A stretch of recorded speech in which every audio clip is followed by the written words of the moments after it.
Welcome to this technical guide on the Dyson V10. We are Kelatos Informatica, specialists in technical repair. We collect your device from your doorstep, carry out a free diagnosis, and send you a quote before any repair. No phone calls, no trips to the shop. We are based at Calle Joaquín María López 26, Madrid. Convenient, transparent and professional. Link in the description. If your Dyson V10 isn't picking up properly, you may be experiencing a common issue that can occur due to a blocked filter, a full dust container, or a fault in the motor.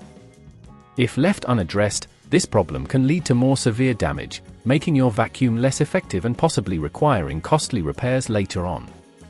To get started on the repair, you will need a few tools: a Phillips screwdriver, a flathead screwdriver, a replacement trigger assembly, and some compressed air for cleaning.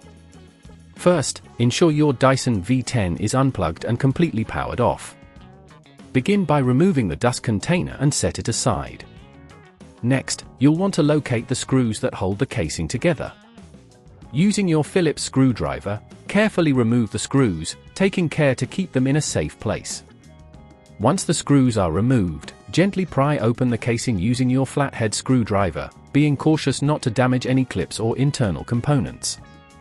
As you open the device, you'll notice the trigger mechanism. This is often the culprit when the vacuum fails to pick up properly. Inspect it closely to see if there are any visible signs of damage or blockage.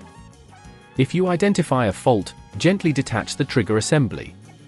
There may be a couple of wires connected. Carefully disconnect these, noting their positions for reassembly later.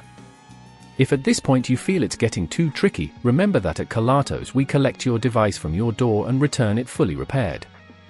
Once the old trigger is removed, take your replacement trigger assembly and connect the wires exactly as they were before.